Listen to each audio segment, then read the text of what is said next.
Passo a palavra à primeira oradora inscrita, que desempenhou um papel muito importante aqui na comissão, a nobre deputada Jandira Fegali. Senhor presidente, são 10 minutos, não é isso? Exatamente.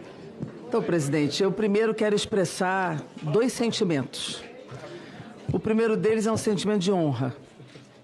Honra por participar de um momento histórico do Brasil dentro do Parlamento Brasileiro, onde eu já estou há 8 mandatos.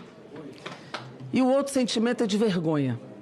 Vergonha pelo que pude ver dos votos em separado, do comportamento de parte desta comissão, que não me surpreende o voto em separado, porque o comportamento nesta comissão foi permanentemente violento, de não investigação, de aplaudir de pé golpistas da linha dura da ditadura e que se mostraram agora partícipes desse processo, comportamento cínico, hipócrita, baseado na mentira e muitas vezes infantil, de eu chegar a chamar de 5ª série do ensino fundamental. E eu diria, presidente, e faria algumas perguntas, inclusive, para dizer, esses votos em separado não conseguiram sequer indiciar um partícipe do 8 de janeiro, os réus confessos como Mauro Cid, os que tentaram invadir a Polícia Federal, não tem um militar indicado como partícipe dessa construção, os caras que jogaram a bomba no aeroporto não estão indiciados no voto em separado. Cadê esses caras? Cadê esses partícipes golpistas do processo? Cadê o Augusto Heleno? Cadê a indicação e o indiciamento de verdadeiros criminosos contra a democracia brasileira? E, ao mesmo tempo, senador Elisiane, eu quero registrar o meu orgulho do seu relatório. É uma peça de profundo compromisso com a democracia, que é embasado tecnicamente, baseado em dados concretos, de depoimentos, de quebras de sigilo, de dados que nós conseguimos obter em leituras de milhares de páginas, com uma assessoria qualificada de todos nós, e é fruto de um trabalho coletivo de investigação que Vossa Excelência, com coerência, coragem, ousadia e profunda relação com o processo democrático brasileiro, faz um relatório que nos orgulha, e essa é a minha honra, de poder participar de um processo que produziu um relatório que consegue indiciar pela primeira vez na história 8 generais, que não teve medo de fazê-lo, que consegue indiciar ex-ministros, que consegue identificar financiadores do processo golpista, que consegue identificar as milícias digitais, porque as milícias e a comunicação são fundamentais e estruturantes do processo do golpe. Quero dizer também que esses bolsonaristas, eles tentam ter um verniz contemporâneo, mas eles carregam velhas ideias. Velhas ideias. Basta olhar todas as construções e os seus líderes. Não é à toa que no celular de Silvinei tem Mussolini e Hitler. Não é à toa que isso está lá. O verniz contemporâneo que tentam dar é temperado, encharcado, agregado de valores antigos do liberalismo econômico, do anticomunismo e da ruptura democrática. Basta olhar o que foi JK. Juscelino Kubitschek foi acusado de comunista, de favorecer os comunistas do seu governo, e por isso teve Jacarecanga e Aragarças. Ocupação de bases militares por soma de aeronáutica e exército. Para fazer o quê? Para explodir o Palácio Laranjeiras, o Palácio do Catete, e dizer que Brizola fazia uma conspiração comunista. Então era JK, era Brizola, em 61, a tentativa de romper a Constituição brasileira, contra a posse de Jango, 64 também era contra os comunistas, contra a democracia, e 2023 é igual. É o mesmo discurso, é a mesma tese, a mesma construção. E é um discurso que atravessa classes sociais, porque ele se baseia, e aqui tem um livro do Rodrigo Nunes, do Trans e a Vertigem, onde ele explicita a gramática comum, da moral comum, que atravessa classes sociais, mas a base da pirâmide que entra nessa não percebe que o principal prejudicado são eles. Porque eles assumem o militarismo extra e a força extrajudicial, Eles assumem o discurso anticomunista, o anti-intelectualismo, que aí vai contra a ciência e contra a cultura. Eles se colocam na exclusão de direitos e agarram o neoliberalismo econômico, que prejudica quem? A base da pirâmide, que numa gramática comum do discurso entra nessa. E apoia e sustenta essas ações golpistas e antidemocráticas. É importante dizer que a milícia digital, a comunicação, ela impacta comportamentos e afetos. Ela define um afeto comum, que faz com que as pessoas saiam da realidade, tirem os pés do chão e comecem a se apegar a valores que não têm nada a ver com a realidade. Eles acreditam em histórias, acreditam em versões, em falsidades, em mentiras e se tornam pessoas do ódio, da violência, do preconceito, da exclusão e de entender o adversário como um inimigo a abater, a eliminar. É assim o comportamento dos bolsonaristas na CPMI, que deixa como legado ameaças, agressões às mulheres, a Vossa Excelência, inclusive, senadora, que foi muito agredida, desrespeitada aqui, aliás, as mulheres dessa CPMI, que foram ameaçadas, agredidas, inclusive desqualificadas e desrespeitadas. Esse é o comportamento, essa é a conduta.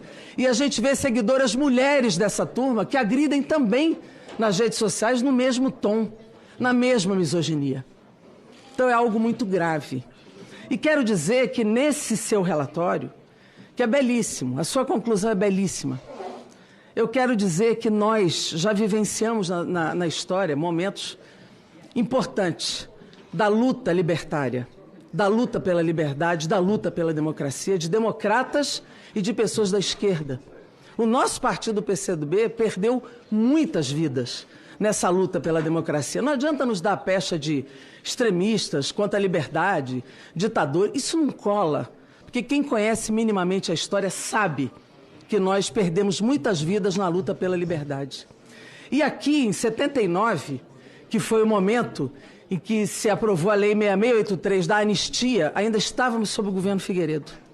Portanto, a anistia foi dada aos presos políticos, aos que estavam exilados. Foi uma conquista para nós, mas ela, ao mesmo tempo, perdoou os que cometeram crimes contra a humanidade. Torturas, assassinatos, desaparecimento nos porões da ditadura. Que, inclusive, já fomos condenados 2 vezes pela Corte Interamericana de Direitos Humanos, no caso da guerrilha do Araguaia e no caso de Vladimir Herzog. Mas hoje, nesse contexto que nós estamos, com a extinção da Lei de Segurança Nacional e com a colocação no Código Penal dos crimes de abolição do Estado Democrático de Direito, abolição violenta e golpe de Estado, nós temos condição, num outro contexto, de fazer, de fato, a responsabilização e a punição. O seu relatório não é um complemento das investigações. O nosso trabalho, deputado Arthur Maia, não é um complemento. Ele é protagonista de muitos dados e de muitas investigações, não só nas milícias digitais, nos golpistas e no indiciamento principal, que é do principal mentor da tese golpista no Brasil, que é o senhor Jair Bolsonaro. Eles sempre falam da anticorrupção, mas eles são corruptos no seu DNA, no processo histórico brasileiro. Todos roubaram. O mesmo avião da FAB que está indo buscar os brasileiros no Oriente Médio é o mesmo que transportou pedra preciosa, que transportou relógio Rolex, que transportou cocaína. São esses mesmos aviões que eles usaram na máquina para corromper, para roubar, para fazer peculato e sequestro de patrimônio público. Nesse momento, portanto, eu quero dizer, senadora, que nós vamos contribuir, sim, para as investigações e responsabilizações dos golpes contra a democracia, porque nós vamos contribuir para apurar os financiadores, nós vamos contribuir para apurar aqueles que na comunicação digital incitaram comportamentos aéticos, antidemocráticos e violentos. E quero dizer que neste momento, neste novo contexto do Brasil, com um governo democrático popular no poder, neste momento que nós temos outra PGR, nesse momento que as investigações se seguem, nós não podemos, neste momento, dar anistia para golpista. Eu penso que esse é o momento da gente lutar contra qualquer tipo de anistia e de perdão para quem cometeu crime contra a vida, para quem cometeu crime de exclusão, para quem invadiu os 3 poderes, para quem golpeou a democracia. Portanto, presidente, eu termino aqui dizendo que essa CPI que Vossa Excelência presidiu, ela dá uma imensa contribuição histórica e, nesse momento histórico, eu termino com um sentimento de honra Honra por dar essa contribuição, uma pequena contribuição nesse coletivo a favor da democracia. Senadora, no seu relatório, presidido por essa comissão, a democracia venceu e sem anistia para golpista. Muito obrigado. Antes de passar a palavra ao próximo orador inscrito, que é o senador Rogério Carvalho, eu vou passar a palavra para a senadora Elisiane, que, na condição de relatora, quer dar uma palavra. Eu quero só fazer os meus cumprimentos à deputada Jandira Fegali, dizer que eu tive a honra, na verdade, de ser deputada federal junto com a Jandira. E ouvindo você hoje, Jandira, na verdade, reafirma a minha profunda admiração por Vossa Excelência. Vossa Excelência é uma inspiradora para as mulheres brasileiras. Vossa Excelência é uma mulher completa na visão de mundo, na visão do presente e do passado. Quando Vossa Excelência faz, na verdade, traz tudo que evidenciou precisamente nos anos 60 ou 61, mais especificamente, Vossa Excelência coloca aquilo que é o ponto central, foi a tentativa de se repetir a história, mas que graças ao fortalecimento da democracia brasileira, às instituições brasileiras, nós infelizmente conseguimos brecar uma tentativa clara golpista que foi gestada, que foi pensada, que foi planejada, mas que foi brecada, que foi parada pela força do processo democrático brasileiro. Vossa Excelência foi vanguarda como mulher dentro desta comissão. Não sei se em alguma sessão Vossa Excelência faltou, até acho que não. Não faltou nenhuma sessão neste plenário, então eu rendo a você as minhas homenagens, a minha admiração, o meu profundo respeito pela sua competência, pela sua forma de ser, e finalizando com a mesma palavra que eu disse no início, Vossa Excelência é inspiradora para as mulheres do Brasil. Muito obrigada. Obrigada, senadora.